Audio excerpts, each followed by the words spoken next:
Buenas tardes. Era de esperar. Finalmente el Partido de los Socialistas de Cataluña, brazo ejecutor de la política de Pedro Sánchez de acercamiento a los separatistas, ha decidido enterrar la enseñanza del castellano como lengua vehicular en Cataluña.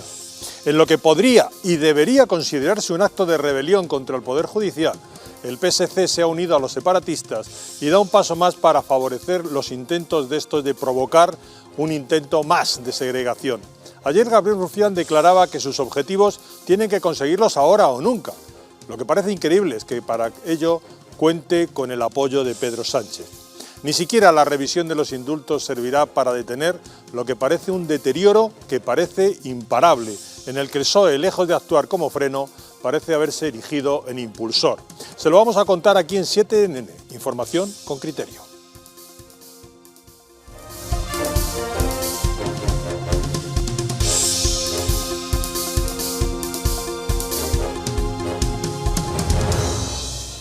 Y comenzamos repasando algunas de las noticias más importantes de la jornada. Lo hacemos en Ucrania, donde los combates siguen centrándose en la región de Donbass. Lucía, abajo. Buenos días. Hoy miércoles se cumplen 91 días de la invasión ucraniana. Rusia intensifica su ofensiva en la región de Lugansk. Sin embargo, Ucrania ha asegurado que ha repelido los ataques. Mientras tanto, el presidente Zelensky ha agradecido de nuevo a Estados Unidos su ayuda. Enseguida les contamos más detalles. Desgraciadamente, Lucía, el mundo sigue conmocionado por la matanza de Texas, en donde han muerto 19 niños y 2 profesoras. Así es, Antonio. El autor de la masacre es un joven de 18 años que entró armado en el Colegio de Educación Primaria en Texas y comenzó a disparar de forma indiscriminada. No se descarta que utilizase un rifle. Enseguida les ampliamos la información.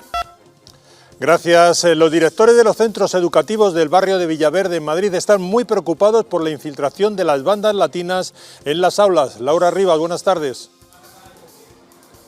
Sí, buenas tardes, Antonio. En concreto, los directores y los profesores de 30 centros de este barrio madrileño de Villaverde, que ya han pedido al Ayuntamiento y a la Delegación del Gobierno más recursos para poder frenar esa captación que hacen las bandas latinas en colegios como este donde nos encontramos, del barrio madrileño de Villaverde. Cada vez captan a niños más jóvenes, hablamos de la edad de 10 años y en unos minutos se lo contamos. Gracias, Laura. Con el verano a la vuelta de la esquina, la hostelería está pendiente de cubrir más de 70.000 puestos de trabajo. El Gobierno culpa a los empresarios. Rocío Hernández, buenas tardes. Pues sí, buenas tardes, Antonio. Faltan cerca de 70.000 personas en el sector hostelero y es un problema que ya se ha extendido en todo el territorio nacional. Eso sí, la ministra de Trabajo, Yolanda Díaz, ha dicho que ya tiene una fácil solución. Dice que la solución para los empresarios es que suban los sueldos. Enseguida vamos a estar en directo con el presidente de la Asociación de Hosteleros de Madrid y con el CEO y socio de un restaurante para que nos cuente cómo le han afectado las palabras de la ministra de Trabajo. Y en la actualidad nacional, las encuestas, tanto las nacionales como las autonómicas, sobre todo en estas, sigue reflejando un fuerte alza de Vox. Javier Soltero, buenas tardes.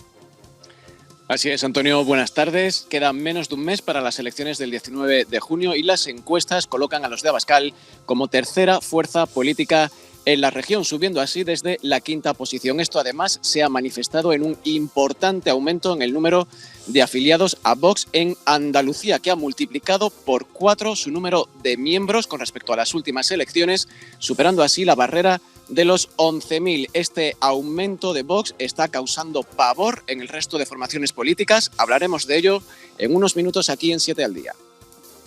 Gracias, Javier. A partir de las 2 hablaremos en profundidad de la traición del Partido de los Socialistas de Cataluña al castellano y de esa revisión anunciada que el Tribunal Supremo hará de los indultos del Gobierno a los golpistas catalanes.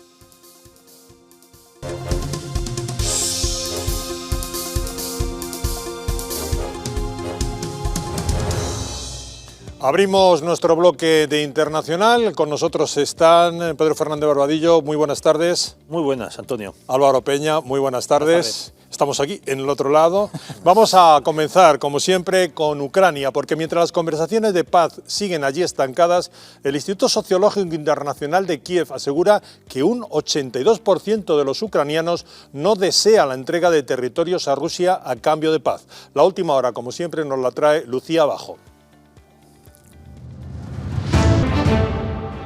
Cuando se cumplen 91 días de la invasión de Ucrania, continúa la ofensiva rusa en la región de Lugansk. De hecho, precisamente Ucrania ha denunciado 5 muertos por un nuevo ataque ruso sobre una planta química en esa región.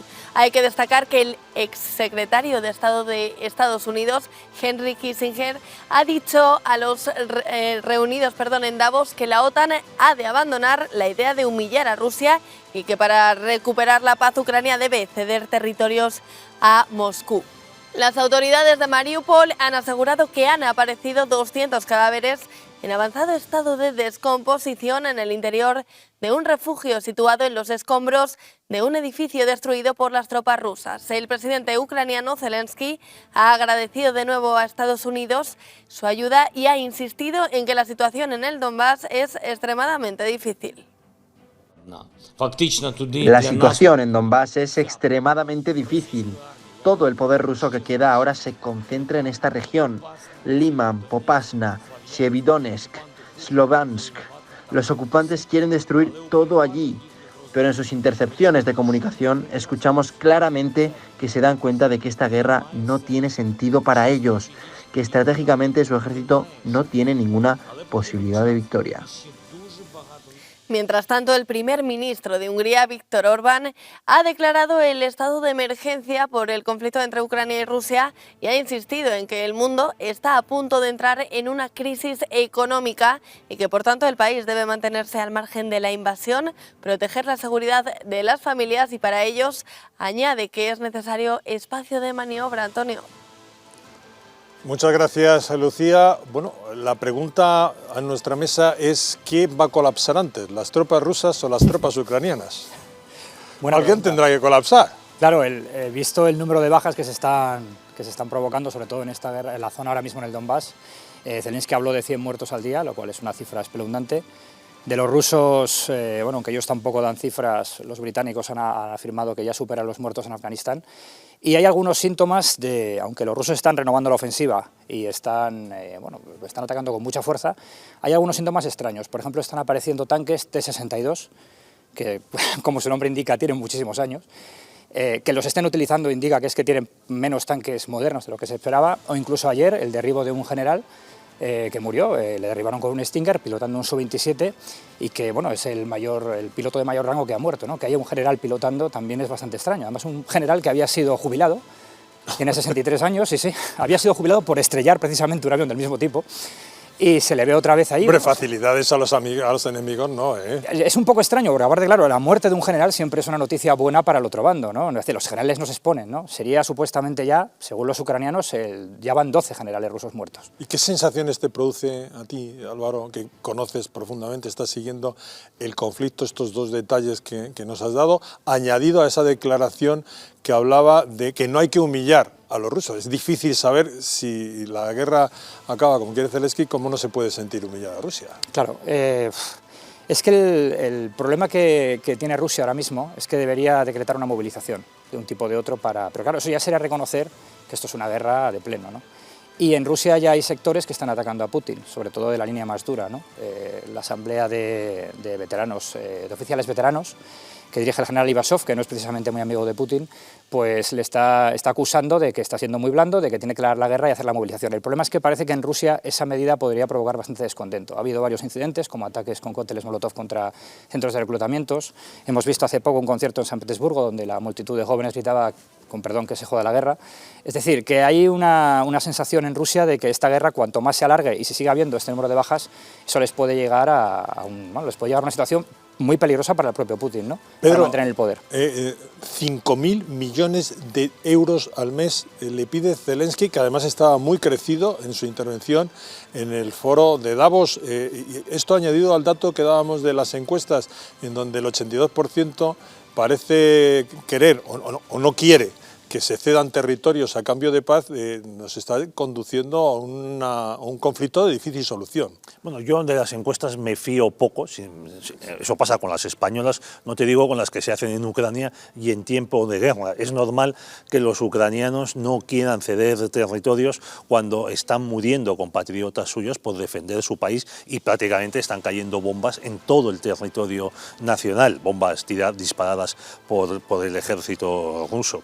A mí lo que más me interesa es los dos personajes que ha mencionado Lucía, el presidente de Hungría y el exsecretario de Estado Henry Kissinger, que claro, los que ya tenemos años, Lucía no, que es jovencísima, pues nos suena muchísimo como el gran liante en Vietnam, el que en todas partes ha estado. Estuvo en todas partes, implicado en el golpe de Estado en Chile, también el que contribuye con Nixon al viaje a China, a la China comunista. En la política de reducción de la población mundial. Efectivamente, está en todas partes, por eso es un habitual en Davos. Y lo que él dice, hombre, ya sabemos que es una opinión minoritaria, pero me parece muchísimo más sensato que otras opiniones que estamos escuchando prácticamente desde marzo, de que Putin ha perdido la guerra. Esto lo están diciendo constantemente todo tipo de gente, opinadores, profesores de universidad, incluso militares. No parece que le vaya a salir muy bien.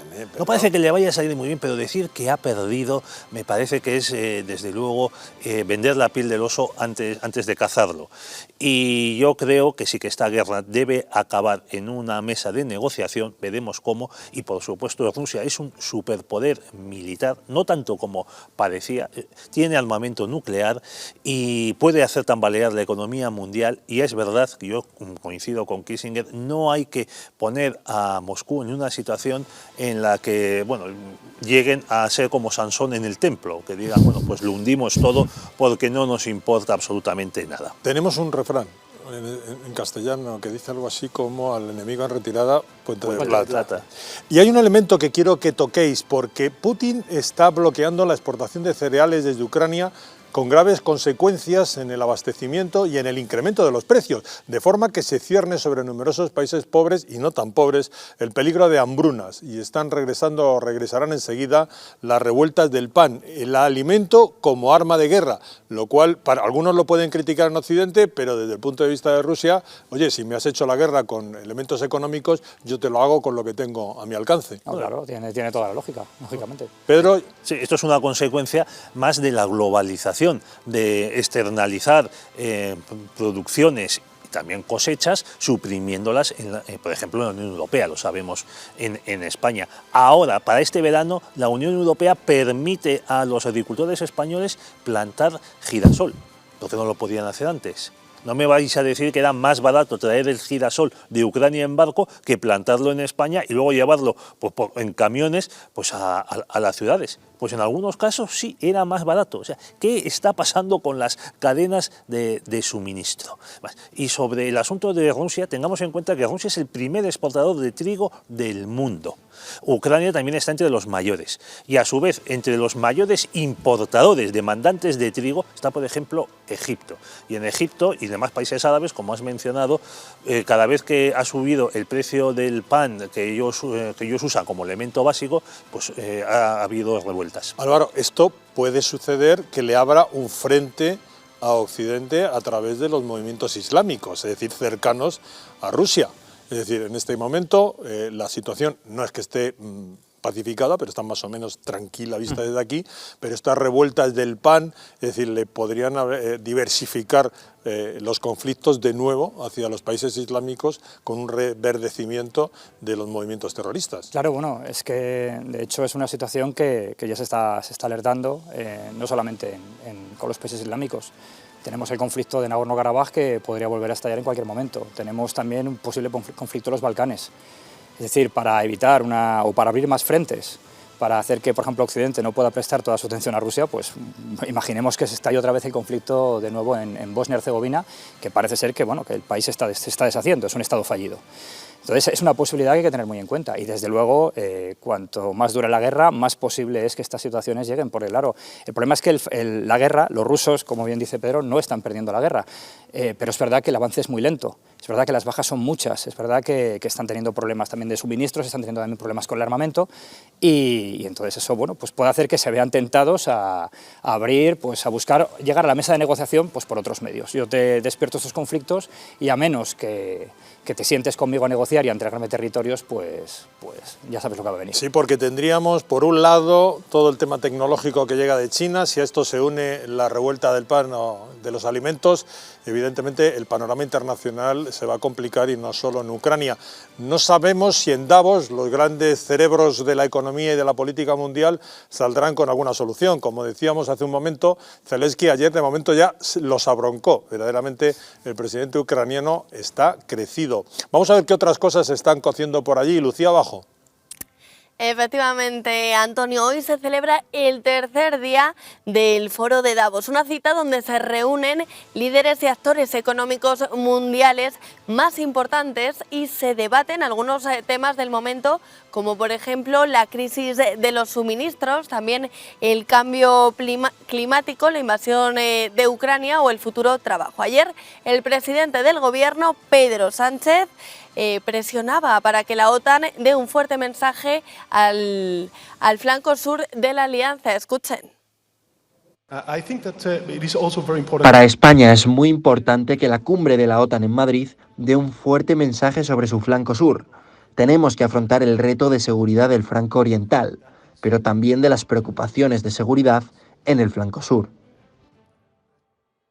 Hay que destacar que el discurso del presidente del gobierno no llenó la sala, ya que había más de 700 asientos vacíos, es decir, cerca de la mitad de la sala. También destacó que España acelerará el proceso para que Finlandia y Suecia entren en la OTAN. Hoy también tiene una cita en el Foro de Davos, Antonio. Malas noticias para el ego de nuestro presidente, la mitad de la sala vacía. Pero bueno, vamos a lo que importa, la importancia del flanco sur. Esta referencia explícita, ¿vosotros creéis que nos permite aventurar que vamos a tocar en junio Ceuta y Melilla o poner encima de la mesa Ceuta y Melilla para entrada en la OTAN? Yo creo que así debería ser en un gobernante español que de verdad mirase por el interés nacional. El tratado de OTAN solo puede ser enmendado por unanimidad y en ese tratado el artículo 5 es el que determina las áreas geográficas que cubre la OTAN y donde un Estado atacado puede invocar la ayuda de los demás estados. Ahí no se cita expresamente Ceuta, Melilla y los peñones de soberanía española del norte de África y podía ser de verdad la ocasión para que Sánchez, ya que se va a discutir la incorporación de Suecia y de Finlandia, exigiese esta modificación del tratado para incluir estos territorios españoles. A fin de cuentas, van a estar todos los miembros reunidos y todos tienen que aprobar por unanimidad la entrada de nuevos miembros. Podría ser la ocasión de enmendar el tratado. Ahora, porque es que si no esa referencia al sur, ¿a qué se refiere? ¿Ayudar a Marruecos más todavía en el norte de África? Les queremos dar más armamento. Es decir, si no se entiende muy bien esta afirmación, si no va a desembocar en ese intento de que Ceuta y Melilla entren a formar parte de la OTAN, no se entendería la afirmación del presidente. El problema es que el presidente Sánchez nunca dice las cosas claras y se contradice un día y al siguiente también, ¿no? Y de hecho, si ese es el interés, incorporar Ceuta y Melilla a la protección de la OTAN, cuando se votó esto, creo que no hace más de un mes en el Senado, sin embargo votaron todos en contra, por hacer una petición a la OTAN de que Ceuta y Melilla... Pero tú ya sabes que la contradicción no es... no le es ajena al presidente. No le es ajena, no, desde luego. Es parte de su...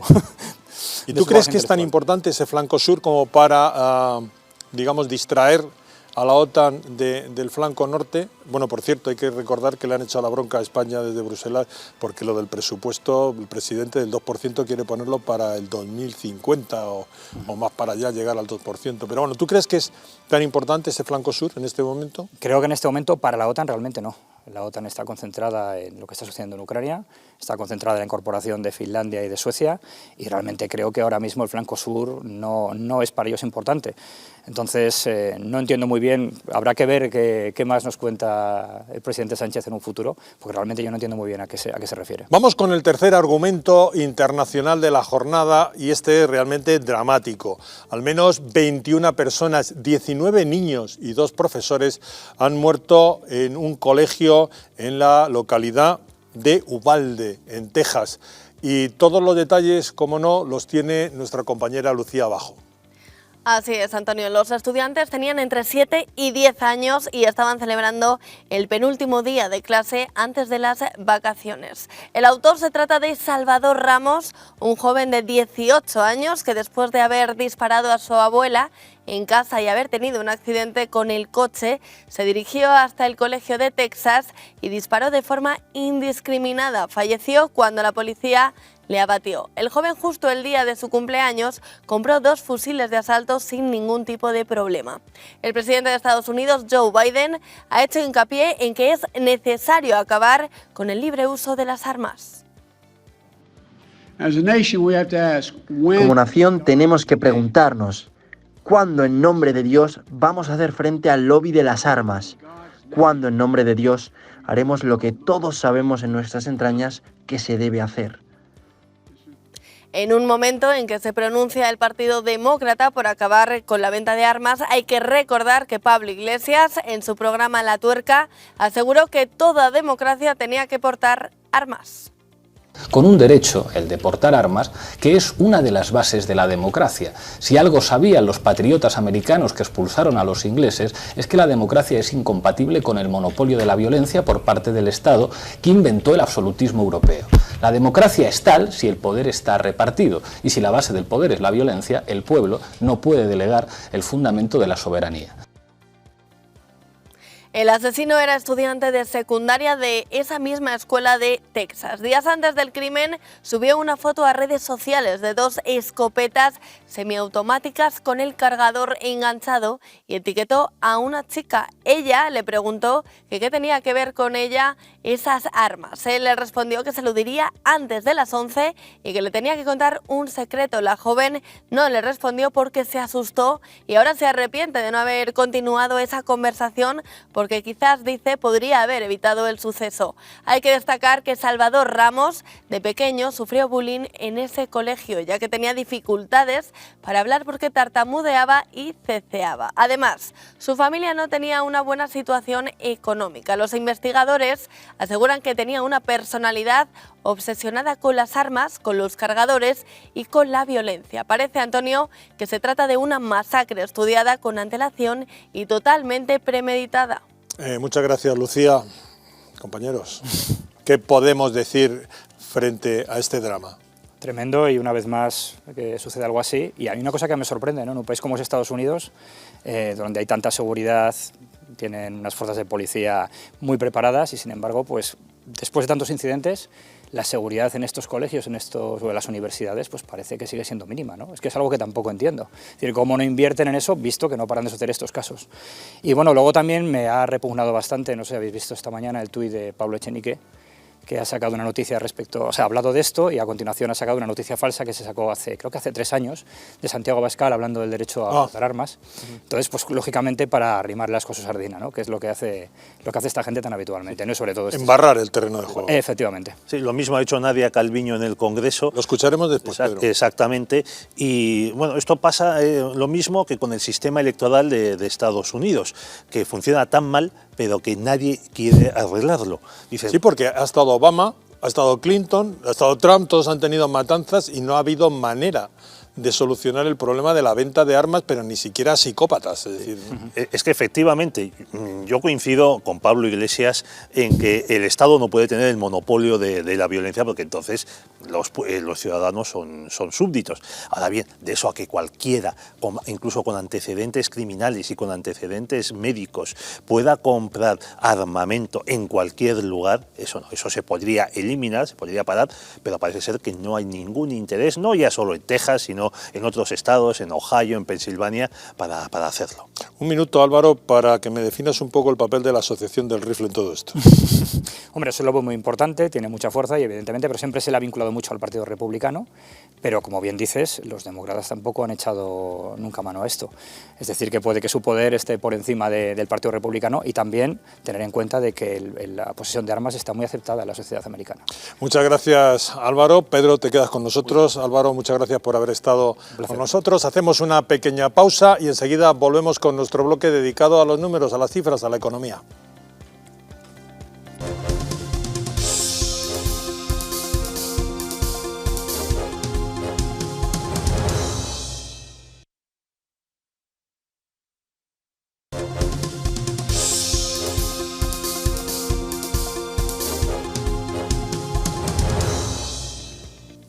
Con el verano a la vuelta de la esquina, la hostelería está pendiente de cubrir más de 70.000 puestos de trabajo en un país que tiene unos cuantos millones de parados.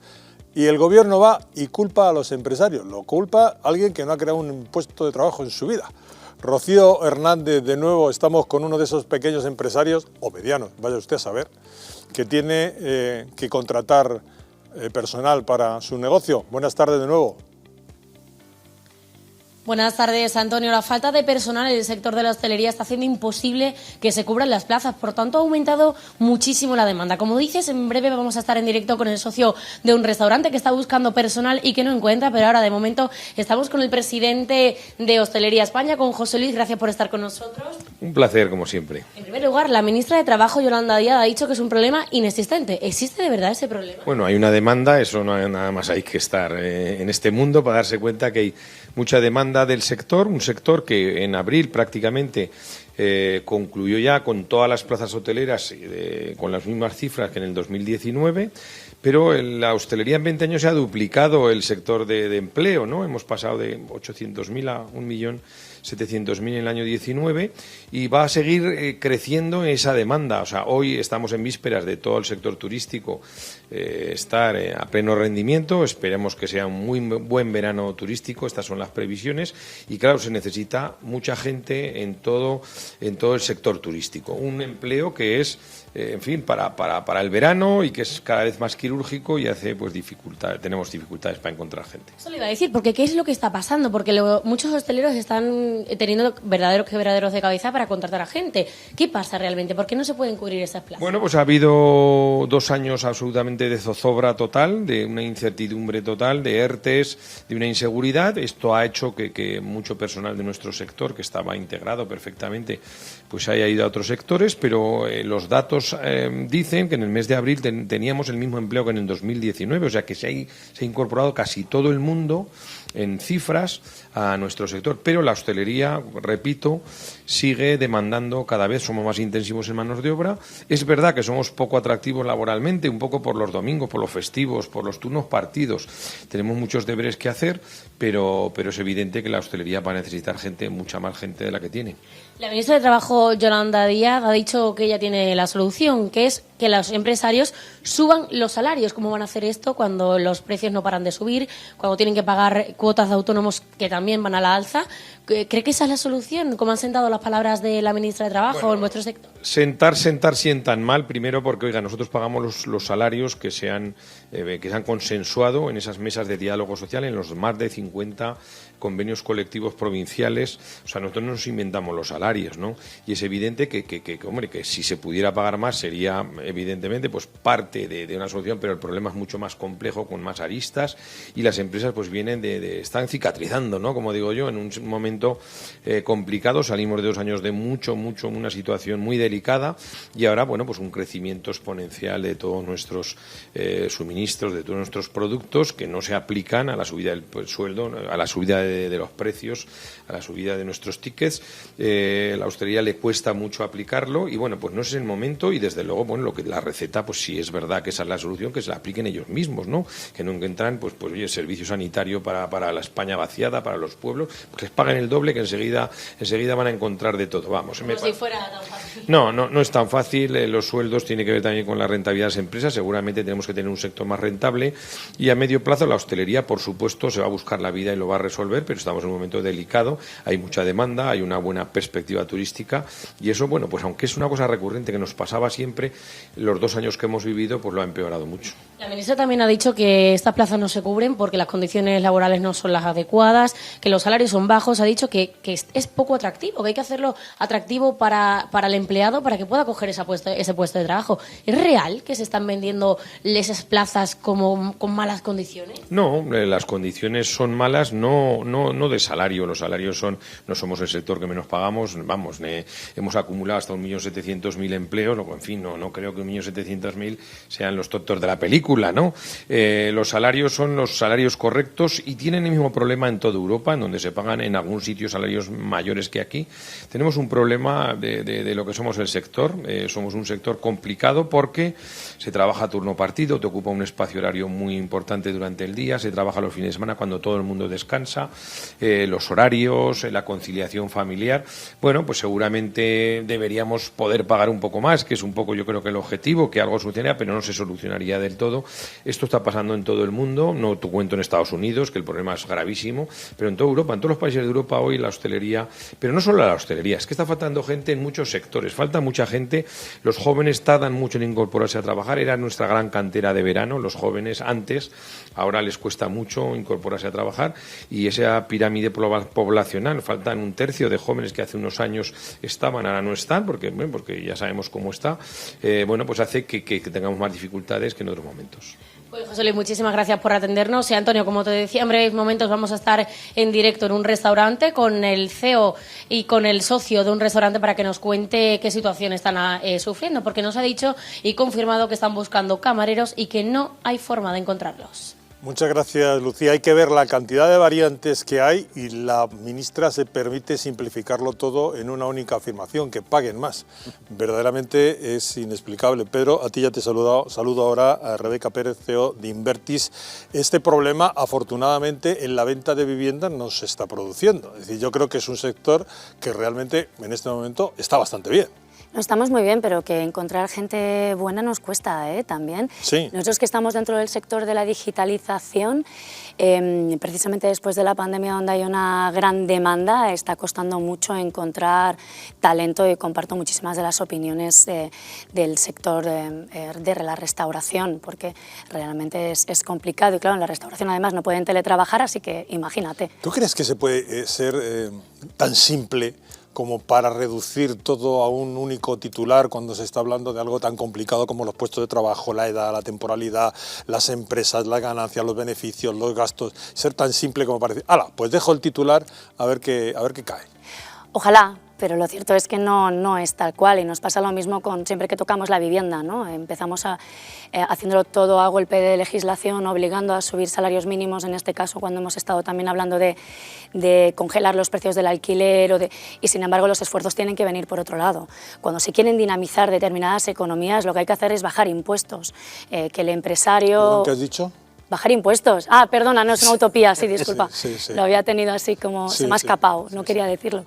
Pero es que hay que trabajar en esto y los impuestos tienen, o sea, los impuestos que pagamos los empresarios y todos aquellos que están contratando, en muchos casos es lo que se lleva la gran parte de los beneficios o del margen, que es el que no te permite a veces acceder a salarios más competitivos. Pedro, tú que conoces bien el tema de los salarios, si realmente se permitiera al empresario pagar cerca del bruto, bueno, yo no te voy a decir el bruto entero del trabajador, a lo mejor se conseguía eso que decía la ministra, es decir, un buen sueldo. Pero vamos a ver, Nadia Calviño ha dicho esto, claro, para echarle la culpa a los malos habituales, a los empresarios, para quedar ella y sus compañeros de Consejo de Ministros y Ministras pues libres de toda culpa.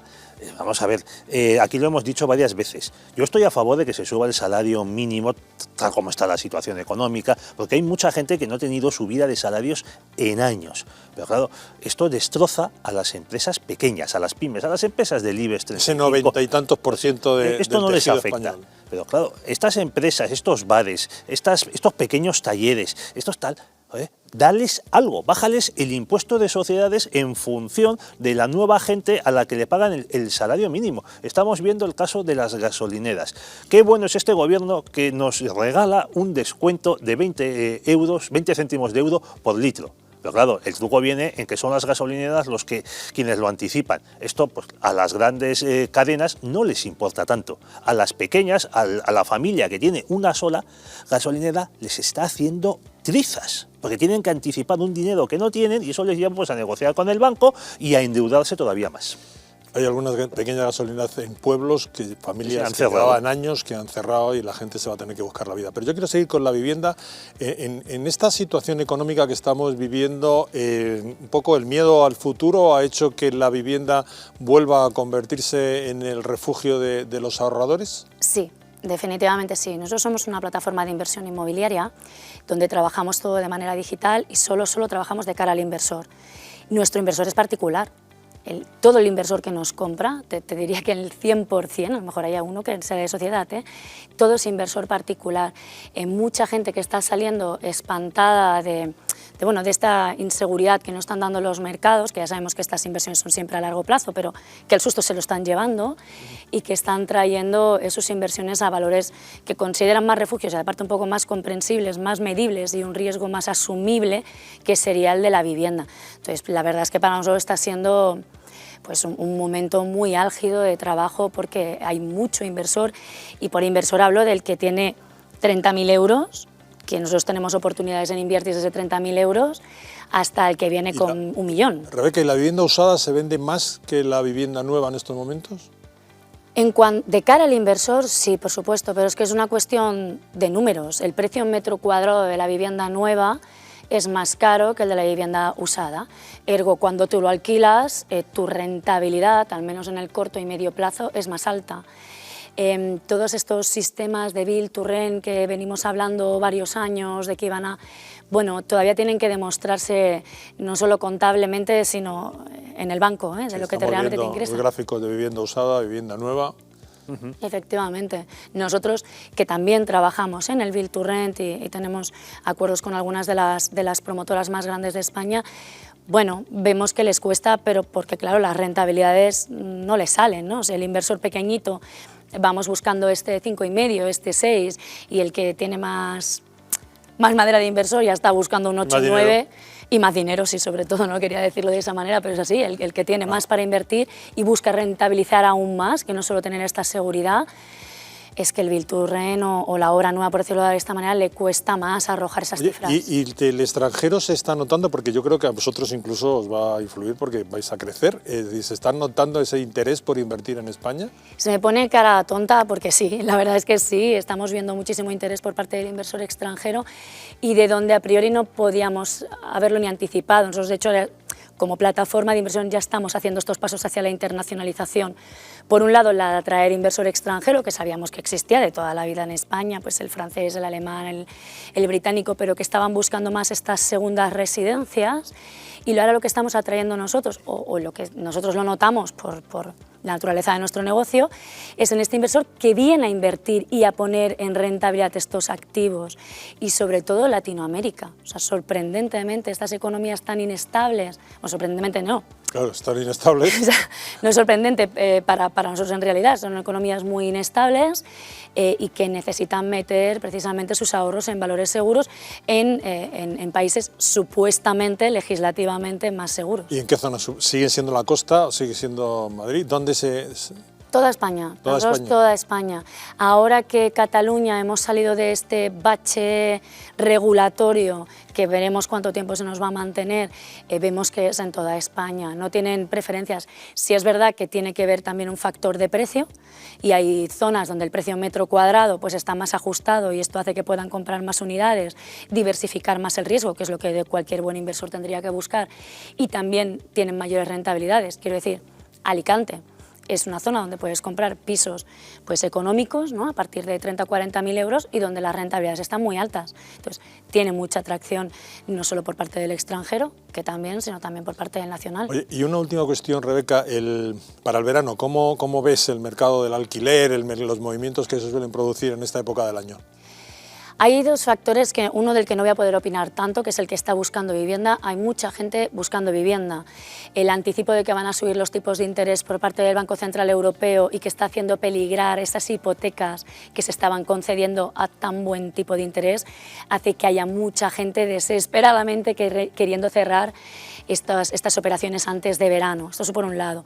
Por otro lado, como también estamos viendo que hay un movimiento de precios, ¿no?, porque están yendo al alza, también la gente quiere asegurarse, ¿no?, a este mejor precio. Entonces creo que vamos a tener un verano que no vamos a poder coger vacaciones tantas como querríamos, la verdad. Pues Rebeca, muchas gracias. Enseguida puntualizamos con Pedro Fernández Barbadillo sobre este tema. Aunque quería decirme algo del tema de la vivienda. Sí, adelante. Sí, simplemente preguntar a Rebeca, claro, la mayoría de las operaciones, según el Instituto Nacional de Estadística, el 69% de las compraventas en concreto son entre particulares. Y sin embargo, desde el Gobierno se culpa a los fondos buitres, que son los que les acusan de mover el mercado inmobiliario. Me encanta la pregunta, ¿eh? Y a quien vamos a tocar hueso. Sí, más del 85% de las personas, o sea, de las propiedades que están en el parque de alquiler son de particulares. Ellos están regulando en verso a una realidad que no se corresponde con nuestro mercado. Te lo comentaba antes, arroja unos titulares que a todo el mundo gusta, que me van a... Argumentos simplistas. Sí, y que atacan a el que está de alquiler. Claro, quiere tener la seguridad de que mañana no se le cumpla ese contrato y le toque pagar 400 euros más. Pero eso no se hace regulándolo de la manera que se hace trabajando en un mercado que tenga más oferta. Es que es justo lo contrario. Cualquier economía intervenida hace que esta oferta baje, es que está claro, lo que tenemos que intentar es precisamente hacer que esta oferta por parte de particulares, que ahora mismo, y de hecho nos llegan, nosotros somos intermediarios en la venta de activos con inquilinos, solo trabajamos este tipo de propiedades. Una de las razones por la que somos ahora mismo muy populares, y da pena decirlo, es que mientras tú la vendes con tu inquilino, no tienes riesgo de ocupación. Que tengamos que estar utilizando esto como una estrategia de que este propietario con inquilinos no la tenga vacía para la venta, es triste y habla de la foto que tenemos ahora mismo dentro del panorama español a nivel regulatorio. Por un lado, ¿no? Muchos particulares tienen miedo inclusive de publicitar sus propiedades en alquiler por esto, pero es que hablamos de un mercado controlado por el particular totalmente. Rebeca, muchísimas gracias por haber estado y compartido estos minutos con nosotros. Un placer. Seguimos con la economía porque la ministra de Hacienda y Función Pública, María Jesús Montero, defendió ayer en el Senado la imposibilidad de rebajar el impuesto sobre el valor añadido de los combustibles actualmente en el 21%. Asegura que no lo permite el reglamento del IVA y tildó la petición del Partido Popular pues de imposible. Pedro, esto de que no lo permite la Unión Europea ya lo hemos oído más de una vez. Bueno, es que cuando los malos no son los empresarios, es Bruselas. No hay, la verdad, mucha variación en los malos oficiales que establece este gobierno. Bueno, nos decían lo mismo, que no se podía bajar el IVA de las mascarillas porque no lo permitía Bruselas, y sí lo permitía. Pero sí ha habido países, Polonia, Hungría, Irlanda, que han bajado el IVA de sus combustibles. Antes de que sigas, vamos a puntillar porque la vamos a escuchar a la propia ministra. Muchas gracias, señor presidente. De ese plan Feijóo les repito la pregunta. ¿En qué página y en qué párrafo han presentado ustedes una bajada del IVA del combustible? Se lo digo otra vez, en ninguna página, porque saben ustedes que va contra el reglamento. Bueno, va contra el reglamento, insiste la ministra.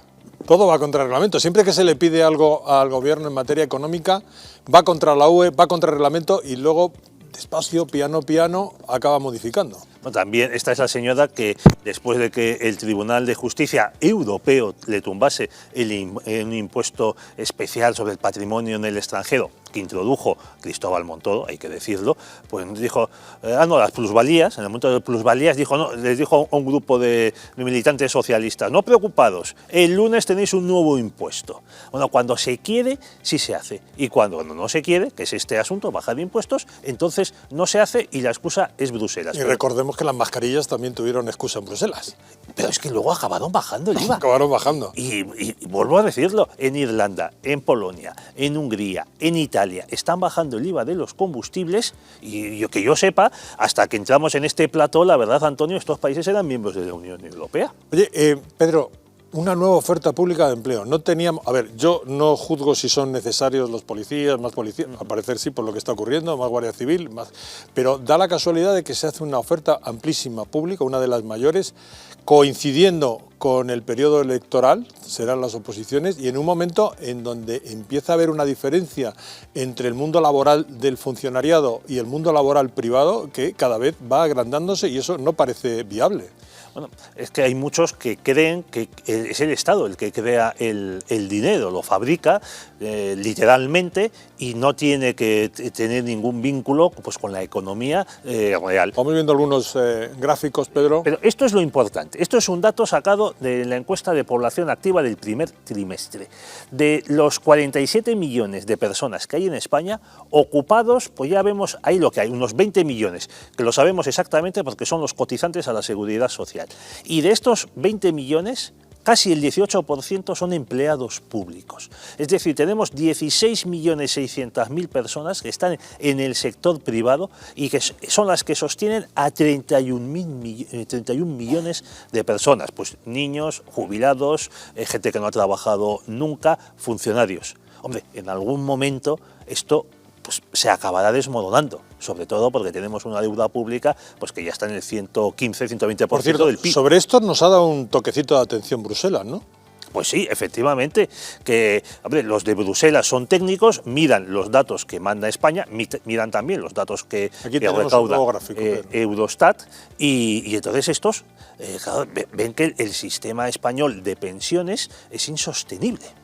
Insostenible porque encima, como una de las gracias de este gobierno de Sánchez ha sido indexar las pensiones a la inflación, pues claro, con una inflación que está en el 8% ahora, que puede bajar, pero que no bajará mucho más, hasta el 6%, pues claro, o sea, las pensiones subir un 6, un 8%, los funcionarios se les va a subir el sueldo un 2%. Entonces, los particulares, ya vemos, no hay demanda, no se pueden cubrir muchísimas ofertas, aunque hay 3.100.000 parados. Bueno, ¿de dónde va a salir el dinero? Eso se pregunta a todo el mundo. Se hablaba incluso de que esto lo podían hacer intentando contentar a Bruselas y sin hacer demasiado ruido con la inflación subyacente, en vez de con la inflación real.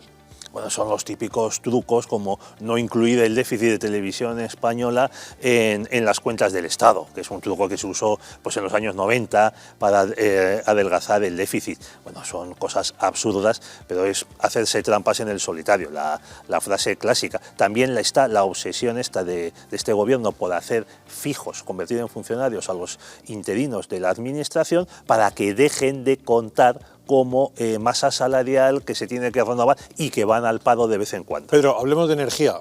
Bueno, el gas ya lo tenemos topado, por lo menos aquí en España, pero Bruselas no nos hace lo tenemos caso. Topado sobre el papel, en el BOE. Pero hay truco, es decir, el gobierno sacó este decreto que topaba el precio del gas, etcétera, etcétera, pero claro, en su disposición final undécima, claro, hasta que llegas a la disposición final undécima, Antonio, te has cansado mucho y la mayor parte de la gente no llega, y decía, bueno, todo esto queda pendiente de que Bruselas dé la aprobación definitiva.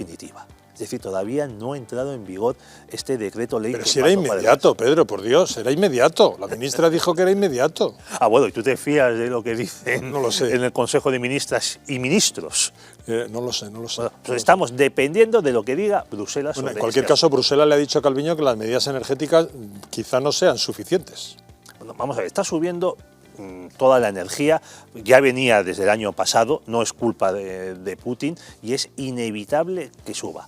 Se están tomando en diversos países medidas serias, que son bajar los impuestos. Aquí no, aquí se mantiene todo igual y lo único que nos dicen es que es una oportunidad para la transición ecológica, que ya sabemos que eso va a suponer todavía pues, más gastos. Aquí se ha prohibido, por ejemplo, hacer fracking y ahora traemos gas natural que no viene de Argelia, lo traemos de Estados Unidos, que se saca mediante fracking y encima en buques metaneros. Y además estamos haciendo amigos con Argelia. Hombre, unos amigos estupendos. Es decir, nos va a dejar fuera de todo. Sí, pues ya es que nos vende como más o menos, un poco más de la mitad del gas que nos vendía antes, y por supuesto nos va a subir el precio.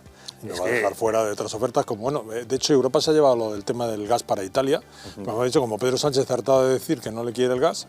Bueno, pero es que además, bueno, en primer lugar, claro, este gobierno, Teresa Rivera, dice que no quiere gas natural porque es un hidrocarburo. Y si estamos en descarbonizar la economía, pues hay que dejar de usarlo, aunque sea progresivamente. Pero claro, después de la patada que se le ha dado a Argelia al pactar con Marruecos el reconocimiento de la soberanía marroquí sobre el Sáhara, pues Argelia se ha sentido pues despreciada por España, que ha incumplido todos los acuerdos previos entre caballeros, que son importantísimos en diplomacia. Entonces Argelia tiene 3 gasoductos con Italia. Pues ya sabemos a dónde va a ir. Para Mbappé los acuerdos entre caballeros no son válidos. Pero bueno, el último minuto antes de la publicidad, Pedro, para que me hables de los presupuestos que ya están en marcha, se están negociando, no se están negociando. No parece que RC se lo vaya a poner fácil. Pues efectivamente, los nacionalistas saben que este gobierno es un chollo, son imprescindibles para estos, el RC, Bildu, el PNV, Teruel existe, son básicos para que puedan sacar los presupuestos adelante y cualquier ley, y entonces pues van a apretar y apretar, porque ¿cuándo vas a tener tú a los Reyes Magos a la puerta de casa esperando? ¿Y qué más quieres, Antonio? ¿Qué más te traemos? ¿El Porsche o el Lamborghini? No, además, si no te va bien, pues llegas a un acuerdo con Bildu, yo no te voto, pero que te voten ellos. Sí, y luego todo esto pues va a más deuda. Deuda. ¿Y qué vamos a hacer con tanta deuda, Pedro? Pues, ¿va a haber un default? Pues mira, ojalá me gustaría saberlo pues para sacarme unas pesetillas, pero no lo sabemos. Yo no sé cómo acabará esto, pero es tremendo. Pedro Fernández Barbadillo, muchísimas gracias por los aportes económicos. Más mañana. Ahora nos vamos a publicidad y enseguida comentamos la actualidad nacional de la jornada.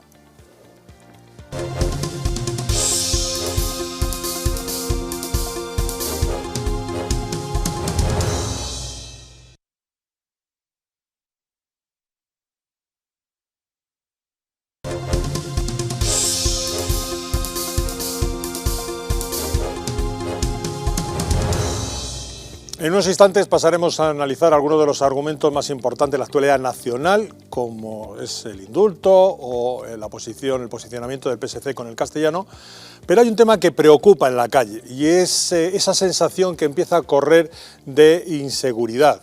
Hay varios conflictos, están las bandas denominadas latinas o bandas juveniles, están los conflictos que se generan con los menas, pero últimamente se están dando o estamos volviendo a vivir agresiones sexuales en grupo, lo cual empieza a preocupar y desconcertar a la población. 5 violaciones grupales en 13 días. España sufre una epidemia de violencia sexual sin precedentes y las cifras van a más. Repasemos los datos. Málaga, 10 de mayo, 4 de la madrugada. Una mujer de 33 años fue asaltada por 3 hombres de nacionalidad marroquí. Regresaba sola a su domicilio cuando fue abordada, trasladada hasta la playa de la Malagueta y forzada sexualmente. 3 días después, en la misma ciudad, una menor sufrió abusos en un kebab. La adolescente de 16 años acudió al baño del establecimiento. Allí fue asaltada por el cocinero, que la sometió a tocamientos mientras el camarero, que escuchaba los gritos de la joven, no hizo nada por evitar el ataque. Es más, si acudimos a las opiniones del local en Google, comprobamos que ya había comentarios señalando el carácter acosador de los empleados. Burjasot, provincia de Valencia, 19 de mayo. 5 menores son detenidos por la presunta violación de 2 niñas de 12 y 13 años. Sin embargo, este caso presenta varias aristas. Las supuestas víctimas habrían divulgado varios vídeos en redes sociales en los que desmentían la agresión sexual. Almería, 23 de mayo, 9 de la noche. Una turista de 30 años sufrió el asalto de 3 hombres. Tras discutir con su pareja, la mujer paseaba por la localidad de Pulpí cuando fue retenida contra su voluntad y acabó siendo violada. Y ese mismo día, en Villarreal, otros 4 menores habrían forzado a una joven de 18 años. 3 de ellos ya han sido detenidos, pero el cuarto Al tener menos de 14 años se le considera inimputable. Sin embargo, pese a que la tendencia es muy clara, el gobierno no parece querer atajar el problema, o al menos divulgar datos que les pudiesen perjudicar electoralmente. Las fuerzas y cuerpos de seguridad del Estado tienen prohibido divulgar la nacionalidad de los detenidos. Tampoco se favorecen debates públicos para comprender las razones de esta deriva. En lugar de eso, se habla en abstracto, culpabilizando a todos los hombres, con independencia de su origen y motivaciones. Hemos asistido con horror al aumento de las manadas que agreden sexualmente a mujeres adolescentes con violaciones múltiples como la de Castellón o Almería. Y también hemos conocido agresiones brutales de violencia de género. Y tras las palabras de la portavoz del Gobierno, las de Héctor Gómez, el portavoz socialista en el Congreso, va más allá y parece señalar a Vox como responsable por salirse del consenso de la ideología de género. Lamentablemente hemos vivido cómo se ha instalado en el debate público, en la confrontación política, las políticas de protección contra la violencia de género. Y eso sí que es alarmante y grave. Y ojo, más madera. Gloria Calero, delegada gubernamental en la Comunidad Valenciana, donde, recordemos, se han producido 2 de estas 5 violaciones en manada, tiene un único culpable: la pornografía. No puede ser que hoy los adolescentes, los menores, se eduquen sexualmente en base a la pornografía. Escucharemos más sobre este tema. Otra de las vertientes de esta falta de seguridad, o por lo menos de sensación, veremos si son ciertas o no, es en lo que tiene que ver con algunos barrios. Vamos a venir a Madrid porque tenemos invitado, por ejemplo, en Paracuellos, donde existe una cierta preocupación con lo que está ocurriendo con algunos grupos de menas. No opino que deberían irse porque encima, si lo necesitan, la verdad es que por mucha dificultad que haya y no haya permisos y tal, no sé. Tocaría evaluar bien cuál es la situación, pero si lo ha dicho, me imagino que sí. Bueno, son niños, y no tan niños, que no tienen a nadie, que se tienen a ellos mismos. Entonces habría que poner las cosas más fáciles. Sí, yo pienso que sí que deberían irse, porque si no están cumpliendo las normas y no están haciendo nada regulado, pues yo pienso que sí que deberían irse. Si no tienen otro sitio donde ir o si no tienen, digamos, que otro techo, pues digo yo que no, por mucho que el ayuntamiento lo diga. Hay maneras y maneras de solucionar las cosas. Echar a la gente de ahí yo creo que no sea la mejor manera. Si no está cumpliendo con las normas, me parece muy importante que haya pisos tutelados, pero si no cumplen las normas, yo creo que es lo principal. Pues evidentemente no. Yo creo que personas que tengan una renta mínima y que sobre todo no tengan las ayudas suficientes como para poder costearse un piso y demás, creo que lo que deberían hacer es darles más ayudas de las que se les está dando a día de hoy. Hombre, pero si el ayuntamiento lo dice es porque habrá una ilegalidad en ese sentido. Imagino que estarán amparados por la ley, que es lo que todos debemos cumplir. Y hay otro tema que preocupa, y ya vamos a saludar a don Enrique López, consejero de Presidencia, Justicia e Interior de la Comunidad de Madrid. Saludos, muy buenas tardes, gracias por estar con nosotros. Muy buenas tardes. Decíamos que hay otro tema que hoy nos ha preocupado de lo que hemos leído en los periódicos, y es que concretamente en Madrid, en el distrito de Villaverde, los directores de centros escolares han denunciado que se está infiltrando, por lo menos, la ideología de bandas entre los niños, entre los menores. ¿A usted este tema que también le preocupa? Bueno, yo creo que este tema hay que tratarlo con objetividad y sobre la base de datos objetivos. Lo primero que tenemos que seguir manteniendo es que, afortunadamente, la Comunidad de Madrid y Madrid es una ciudad muy segura en términos comparativos con cualquier capital europea. Es evidente que se está produciendo un recrudecimiento del fenómeno organizativo criminal de bandas juveniles, sobre el cual se está trabajando. La Delegación del Gobierno estableció un plan de actuación hace ya unos meses que está dando sus frutos. Lo que le pedimos desde la Comunidad de Madrid a la Delegación del Gobierno es que mantenga ese plan y lo extienda a las zonas donde puedan actuar este tipo de bandas juveniles. Y paralelamente también desde la Comunidad de Madrid estamos realizando, concretamente la Consejería de Educación, junto con otras, planes de erradicación de lo que se denomina precisamente los orígenes que puede tener ese tipo de delincuencia, y tratando de que estos jóvenes no busquen sus referencias personales en la integración en las bandas juveniles. Creo que a todos nos toca trabajar, pero sobre todo también lanzar un mensaje de tranquilidad dentro de que tenemos que ocuparnos de este fenómeno delictivo. López, Es una realidad, usted dice que evidentemente las cifras son mejores que en otras capitales europeas, pero eso nos debe, digamos, hacer que no estemos demasiado atentos a lo que está ocurriendo, que ya ha ocurrido en otros países europeos. ¿Debe distraer nuestra atención el congratularnos de que nuestras cifras de momento son buenas? No, al contrario. Precisamente tenemos que trabajar ante este incipiente movimiento criminal. Tenemos, de hecho, en la Comunidad de Madrid, el Parlamento madrileño ha aprobado una comisión de estudio, tanto nos importa, que es así, a iniciativa del Partido Popular, donde se van a estudiar todas las causas de esta delincuencia y las posibles soluciones a acometer, donde también queremos que se implique la autoridad del Estado, por ejemplo, reformando el Código Penal, castigando más severamente a los mayores que utilizan a los menores, porque aquí lo que estamos observando es que cada vez se utilizan a jóvenes más menores, con menor edad, precisamente para utilizar a jóvenes con una menor responsabilidad penal, o bien en total ausencia por debajo de 14 años, o bien una responsabilidad penal del menor por encima de 14 hasta los 18. Claro que tenemos que trabajar porque no podemos permitir que este fenómeno se extienda, y lo que sí tenemos que, eso sí, hay que tratarlo con objetividad y no con demagogia, pero, insisto, sin perder un minuto en su tratamiento. ¿Cree que esta violencia grupal, bueno, sea de carácter sexual o, por ejemplo, hace poco en la puerta de un colegio varios jóvenes enmascarados apuñalaron a otro joven de 14 años? ¿Esta violencia grupal es un reflejo de lo que usted me acaba de explicar, de cómo intentando eludir responsabilidades que se diluyan, se están cometiendo delitos de este tipo? Bueno, lo que se está notando es que están utilizando a menores este tipo de organizaciones criminales, que lo son. Organizaciones criminales, estas bandas juveniles son organizaciones que están jerarquizadas y sobre las cuales hay que trabajar con inteligencia y también con policía dedicada a la inteligencia, que es la forma de entrar en estas bandas, como ya ha ocurrido en otros países. De hecho, en la Comunidad de Madrid nosotros hemos hecho en nuestro centro de formación cursos con policías y fiscales guatemaltecos, para que nuestros policías locales tengan conocimiento de qué ocurrió y qué ocurre en esos países donde este tipo de grupos juveniles ya llevan operando hace muchos años. También conviene no confundir a la opinión pública, por eso no se les debe de mal llamar bandas latinas. Heredan lógicas criminales que se dieron allí en esos países, pero evidentemente son bandas juveniles y el elemento de extranjería hay que, en fin, no tenerlo en cuenta. Lo que hay que tener en cuenta es que estamos ante jóvenes que tienen un gran desarraigo familiar y social y buscan en la integración en esas bandas su razón vital. Y eso es lo que tenemos que trabajar en la erradicación previa y luego, por supuesto, en el castigo cuando se produzcan los hechos criminales.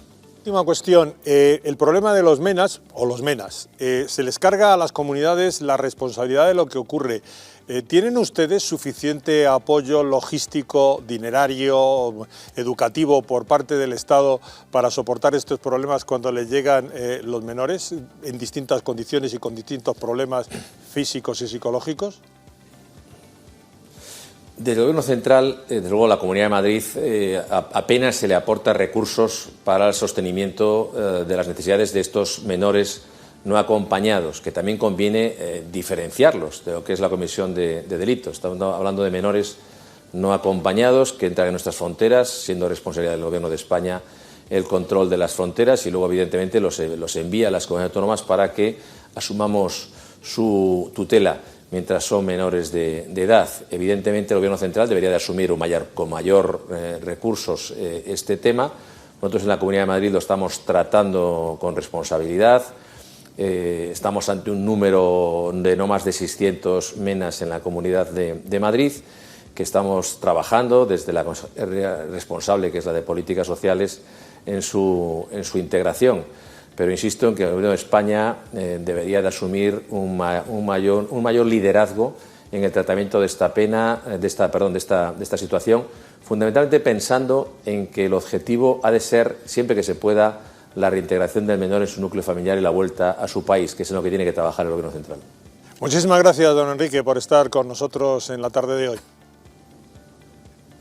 Muchas gracias a ustedes y buenas tardes.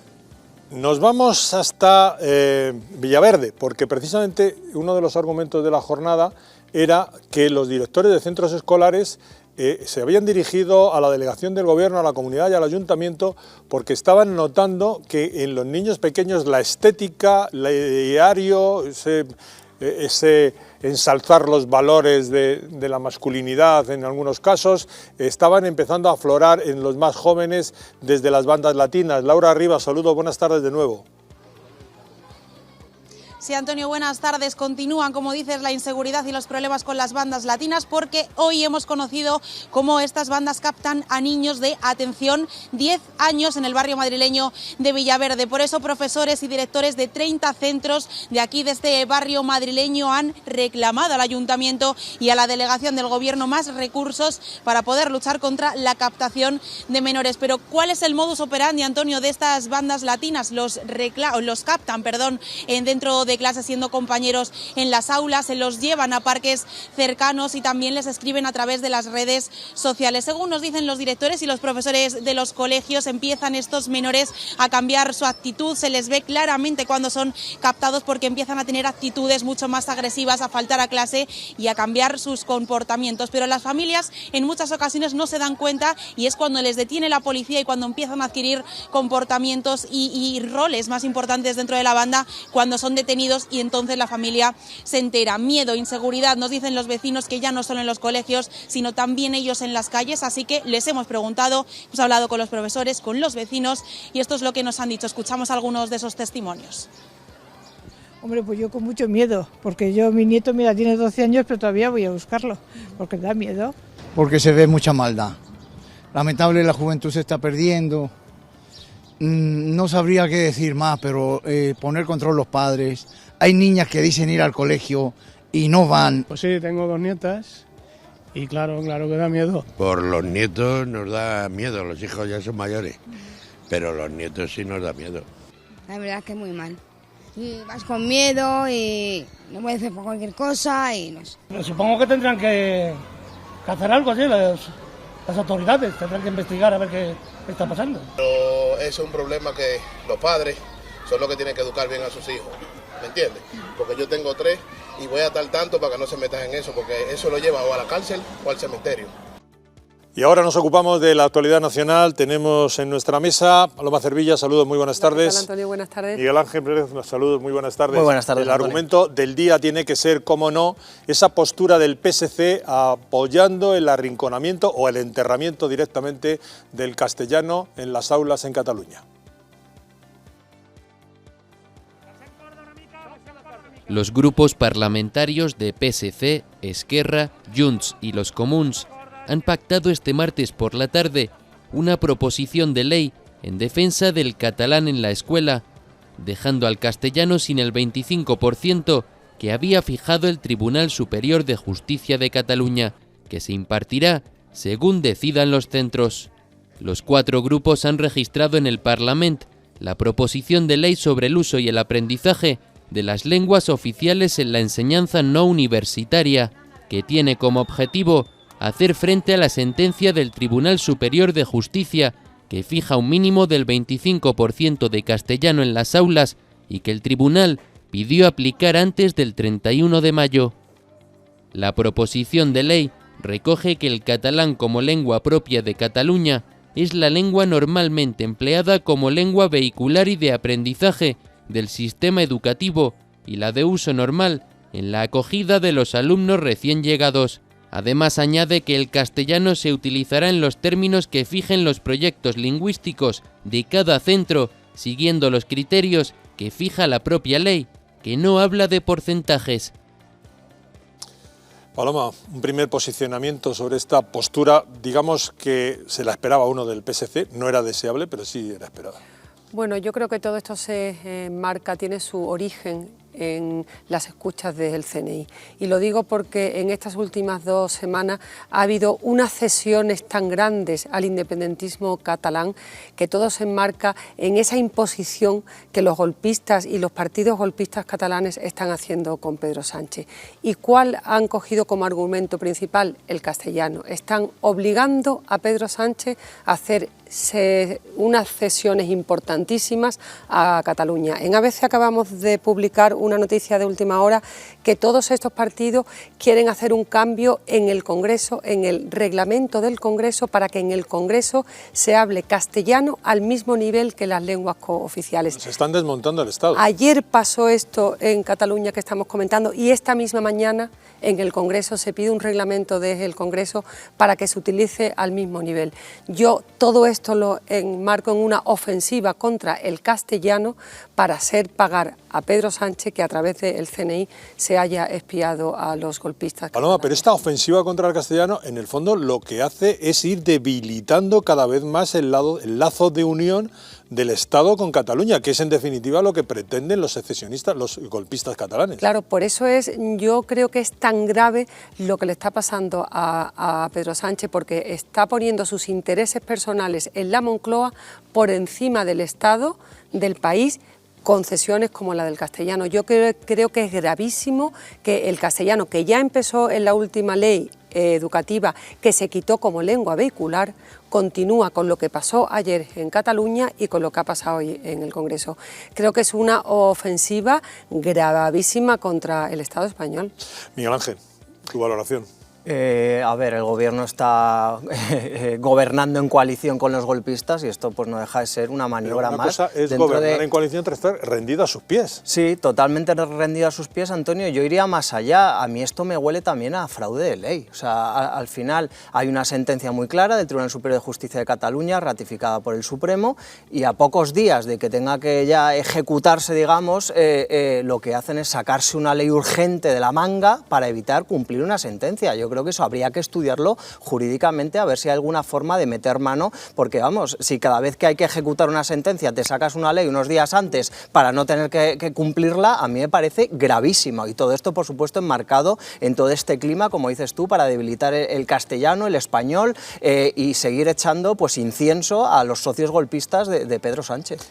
Se deja a los centros, como si los centros pudieran hacer otra cosa que no lo que le marca la Generalitat, teniendo en cuenta además que solo hay 2 inspectores para toda Cataluña, se deja a los centros el poner o no un determinado número de horas de castellano. Pues esto ya lo de fraude de ley es un chiste comparado con ello, porque el centro, dado cómo se está comportando la Generalitat, con no poner nada, ¿quién le va a reclamar algo? Es un coladero. O sea, es una tomadura de pelo, como bien dices, es un auténtico coladero. Han buscado también aposta esa ambigüedad, es una cosa difusa para lograr el consenso de todos los partidos que suscriben esta proposición de ley y como insisto, es un auténtico coladero para seguir agasajando a los socios golpistas de Pedro Sánchez. Paloma, ¿se sabe algo de la oposición al respecto de lo que ocurrió ayer por la tarde? ¿Ha habido algún pronunciamiento potente? Hombre, yo creo que todavía no ha habido un pronunciamiento potente. Yo no he escuchado todavía al presidente del Partido Popular, que sería la primera persona. No sé si en estos últimos minutos ha habido un posicionamiento, porque las informaciones están saliendo muy rápido, pero yo creo que el Partido Popular sí que se pronunciará frente a esta ofensiva contra el castellano y sobre todo contra esta ofensiva contra la justicia, porque aquí hay un problema gravísimo, que cuando el gobierno de izquierda y de ultraizquierda no le gusta alguna sentencia judicial, pues cambia el marco legislativo. Entonces, ¿para qué sirven los tribunales? Es que claro, aquí si no nos gusta una sentencia que condena a los golpistas, le doy un indulto. Luego vamos a hablar también de otros indultos que se han producido. Cuando no me gusta una sentencia judicial, pongo en la calle a los delincuentes. Es que claro, es un desafío también contra uno de los poderes básicos del Estado, como es la justicia, ¿no? Yo creo que es muy grave y creo que los partidos constitucionalistas tienen que enfrentarse o por lo menos plantar cara. Ha aprendido muy bien el gobierno de las teorías que emanaron de Valencia, de Podemos para Venezuela, de desmontar el Estado de dentro, capa a capa, de la cebolla hasta dejarnos en los huesos.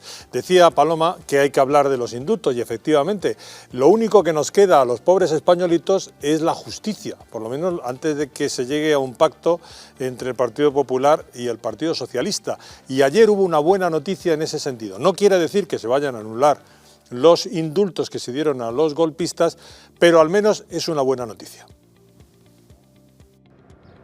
El Tribunal Supremo ha corregido su decisión inicial de rechazar los recursos presentados contra los indultos del procés porque consideró que los recurrentes, entre ellos PP, Vox y Ciudadanos, no estaban facultados para emprender esta acción judicial. Ahora ha decidido admitirlos a trámite, lo que implica que los estudiará para pronunciarse sobre el fondo del asunto. Una decisión que ha lamentado el presidente de la Generalitat de Cataluña, Pere Aragonés. Es un órgano judicial altamente politizado. Es muy fácil atribuir, pues, simpatías de los jueces a un partido u otro. Y esta alta politización, pues, nos reafirma en que la sentencia del Tribunal Supremo y el análisis que harán ahora de los indultos es de carácter político. En la rueda de prensa posterior al Consejo de Ministros, el Gobierno ha defendido la utilidad de los indultos concedidos a los presos del procés. El Gobierno defiende la legalidad de todas sus actuaciones, de todas, y además, en el caso de la situación de los indultos, no solamente la legalidad, sino la utilidad. El giro se produce tras un cambio de composición de los jueces que componen la sección encargada de analizar el asunto. La admisión a trámite, que se ha acordado este martes, supone que la Sala de lo Contencioso Administrativo tendrá que estudiar el fondo de la cuestión, aunque fuentes jurídicas apuntan que es posible que al final de este proceso se llegue a la misma conclusión sobre la falta de legitimación. Miguel Ángel, ¿esto va a servir de algo o es humo para hacernos ilusiones? Yo creo que va a ser humo, Antonio. A mí me da la sensación de que, bueno, hay que explicar que en primer lugar, cuando se presentaron esos recursos, la sección quinta de la Sala Tercera del Supremo no decidió admitir los recursos por 3-2, 3 magistrados progresistas, 2 conservadores, y ahora lo que ha sucedido, Antonio, es que han vuelto a recurrir ante esa misma sección, ha salido un magistrado progresista y ha entrado una conservadora, y por eso se ha dado la vuelta y ahora por 3-2 se ha decidido admitir a trámite, pero sin valorar ni siquiera de inicio la legitimación famosa. O sea, ¿esto qué significa? Que pueden pasar 6 meses y que los 6 meses digan al final, pues sí, como decían inicialmente, no tiene legitimación activa las partes para recurrir. Pero digamos que no tiene lógica el pensar que algo que ha perjudicado a tantos millones de españoles, o que intentó y que perjudicó y sigue perjudicando a tantos millones de españoles, sus legítimos representantes constitucionales no tengan la potestad de presentarse y de recurrir. Totalmente, yo creo que es una doctrina muy restrictiva de la que está abusando la Sala Tercera, la Sala de lo Contencioso Administrativo del Supremo, y es que hay muchos de esas partes que recurrieron que ellos fueron víctimas de lo que sucedió con el 1O, con lo cual hay que tener una cosa muy clara, Antonio: si el Supremo en unos meses anulara los indultos, se acaba la legislatura para Pedro Sánchez. O sea, esa resolución judicial terminaría con el Gobierno. Bueno. Yo no estoy... por eso yo creo que no va a ir a ningún lado, y que unos meses después lo que va a pasar es que los magistrados se van a volver a reunir y van a decir, oiga, aunque lo hemos estudiado, pues no tienen razón, no están de acuerdo con el fondo de los recursos, y hasta ahí hemos llegado. Con lo cual lo único que se ha hecho, pues es, para mi opinión, dar falsas esperanzas de algo que no va a suceder.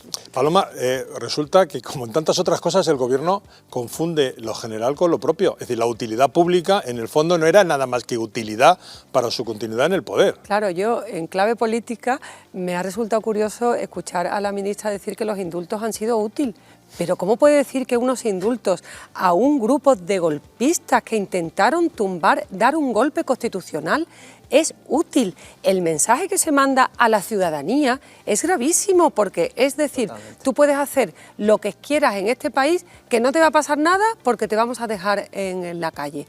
Es que yo creo que lo que está pasando en este país es gravísimo, y es gravísimo porque queda un año y no sabemos en este año ¿qué más se va a desmontar más del Estado? Porque claro, decir que indultar a los golpistas es una cosa útil para un país, yo de verdad es que... Insultos. Claro, te quiero decir, es que son gente que han intentado desafiar al Estado español, romper la soberanía. Entonces, ¿qué más grave hay que eso? Yo no creo que haya nada en este país más grave que intentar dar un golpe de Estado. Pues nada, estos señores que han dado un golpe en Estado se quedan en la calle y resulta que eso es una cosa útil para la ciudadanía. Pues yo, francamente, Antonio, es que no lo entiendo. Es que fundir lo particular. Claro, Exactamente, con una cosa mía. Exacto, para mantenerme como en el cosa poder. mía. En Cataluña, mientras tanto, en algunas localidades, hoy por ejemplo en Tarrasa, están especialmente conmovidos, preocupados por los denominados crímenes de honor, y es que dos ciudadanos, dos vecinas de Tarrasa han sido asesinadas en Pakistán, y nos cuenta Sergi Espósito cómo están las cosas por allí. Sergi, saludos, muy buenas tardes. Muy buenas tardes, pues Tarrasa está consternado por este crimen, y es que os lo vamos a contar. La semana pasada estas dos chicas de 21 y 24 años viajaban a Pakistán junto a su madre y también a su hermano para romper un pacto de boda que tenían con sus primos. Estas chicas querían ser libres, tenían también otra relación aquí en Cataluña y se opusieron a esta boda. Entonces es cuando su familia las asesinó brutalmente a estas dos chicas de 21 y 24 años residentes en Tarrasa. Según hemos podido saber, en Pakistán hay 6 detenidos, entre los que se encuentran sus familiares y su hermano. Su madre de momento está en libertad. Hemos venido aquí a Tarrasa, hemos averiguado y hemos descubierto también que este supermercado es donde trabaja su padre. Ahora mismo obviamente no está trabajando porque está también siendo investigado por los Mossos d'Esquadra. Ayer se le tomaron declaraciones y al parecer hoy también se le está tomando declaraciones para saber si es compinche, si estas dos chicas viajaron engañadas a Pakistán.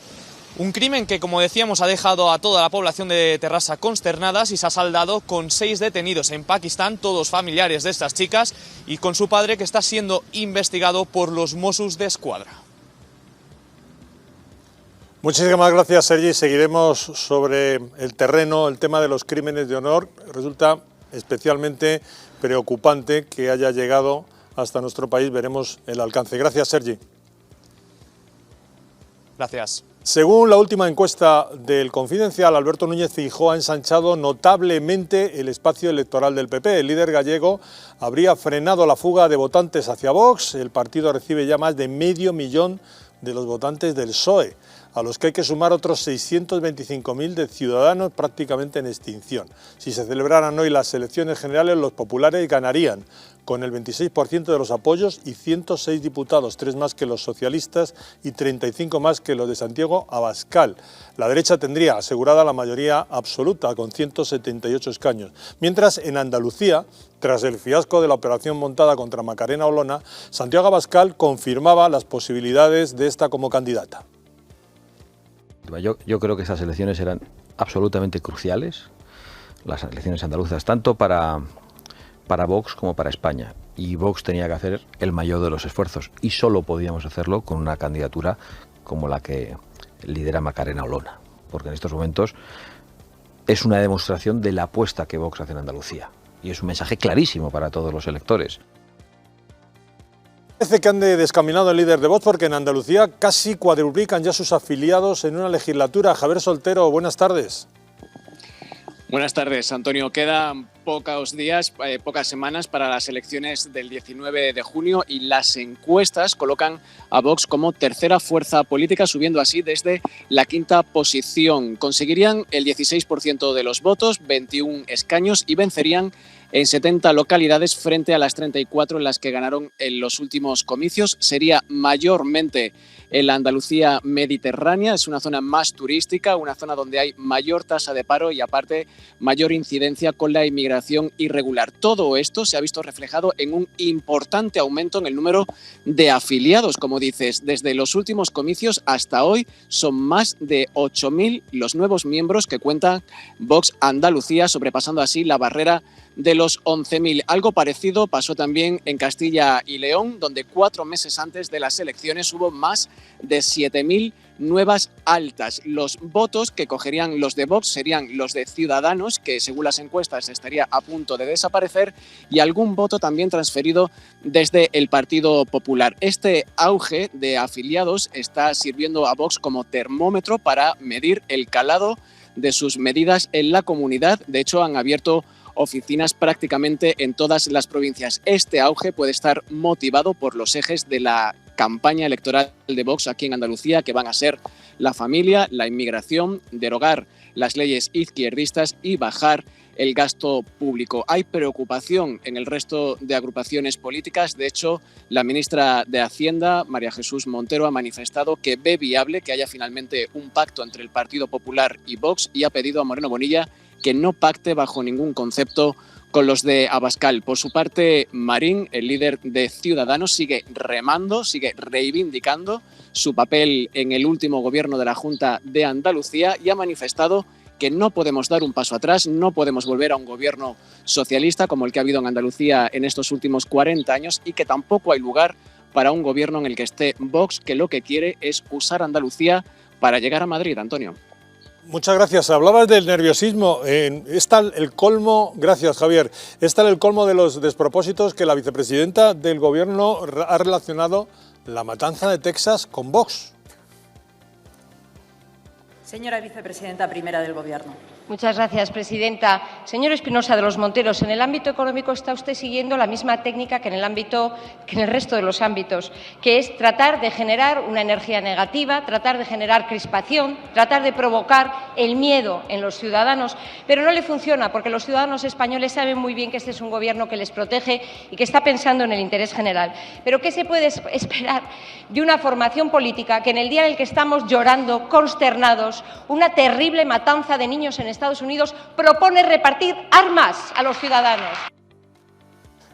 Mucho nerviosismo.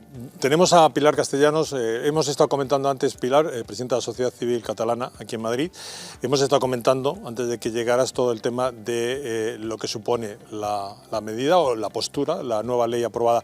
¿Cuál es la posición de Sociedad Civil Catalana en estos momentos respecto al tema del castellano y la decisión del PSC de unirse a todos separatistas y no separatistas nacionalistas en Cataluña? Bueno, la posición de Sociedad Civil Catalana es, como hasta ahora, defender a los ciudadanos y sus derechos. O sea, no es a nivel político, sino a nivel defender a los ciudadanos. La lengua en Cataluña siempre ha sido, para ellos, una batalla. O sea, cuando es una guerra donde nadie gana, solamente pierden los niños y pierden los ciudadanos.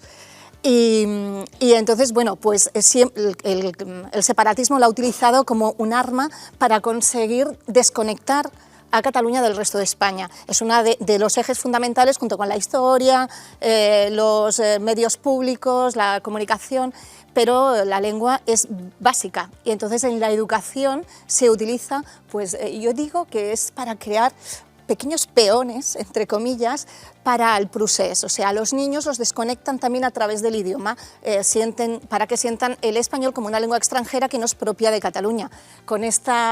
Bueno, habíamos conseguido que el 25% de la enseñanza, que es poquito, pero algo era, se diera en castellano y se reconociera como lengua vehicular igual que el catalán, es decir, una lengua propia de los niños y de la enseñanza.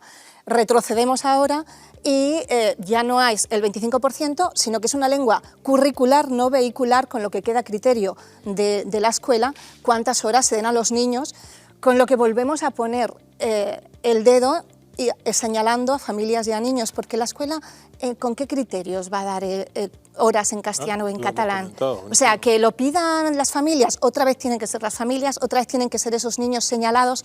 Entonces esto es muy peligroso.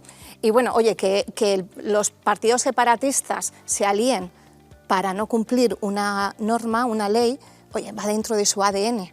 Pero que lo haga el Partido Socialista. Y la sociedad civil, no solo sociedad civil catalana, la sociedad civil en Cataluña, ¿puede hacer algo o ya nos hemos rendido con armas y bagajes al independentismo porque se ha rendido el gobierno?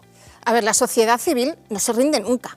O sea, y no nos tenemos que rendir en absoluto. Yo soy catalana, vivo aquí en Madrid y yo recibo tanto de los madrileños aquí, oye, qué buen trabajo hacéis, necesitamos que también desde el resto de España se sepa lo que pasa allí y se apoye, porque solamente haciendo que el gobierno central apoye a los ciudadanos catalanes, sus derechos, ciudadanos catalanes, ciudadanos españoles, en definitiva, se conseguirá que este despropósito no vaya más. Y la sociedad civil, por supuesto, no se rinde, aunque es difícil, ¿eh? Es difícil porque el señalamiento, el acoso, el insulto fácil, facha, fascista, estás anticatalán, perdona.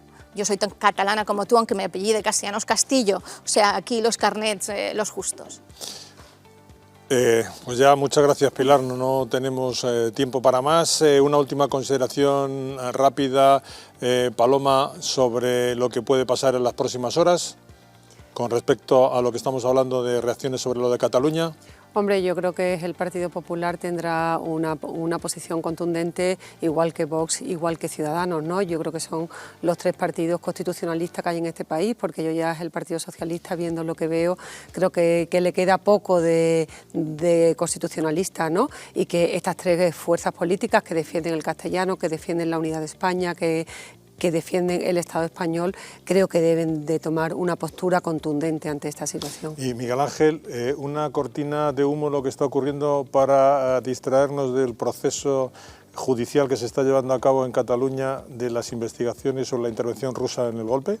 Por supuesto, todo el gobierno es un maestro en todo tipo de cortina de humos y desde luego esto además, aparte de cortina de humo, es que tienen que hacerlo para seguir conviviendo con esa coalición con los independentistas y los golpistas. Y a mí sí me gustaría saber a ver si sociedad civil catalana, ¿no?, puede incluso acudir a los tribunales para intentar frenar esto de alguna forma, si tenéis algún margen para evitar esta ley que quieren aprobar. No sé si existe la posibilidad. Bueno, ya te digo que Sociedad Civil Catalana, todos los recursos que están en su mano los llevará adelante, y como hemos hecho hasta ahora.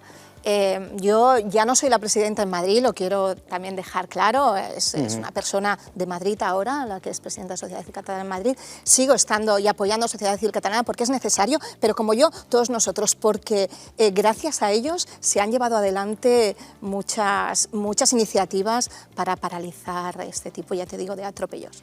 Muchas gracias, Pilar. Gracias. Muchas gracias, Paloma. Gracias, Antonio. Muchas gracias, Miguel Ángel. Un placer. Recuerden, información con criterio aquí en 7NN. Esta noche La Alternativa. Ahora les dejamos con el editorial de Elena Berberana. Muy buenas tardes.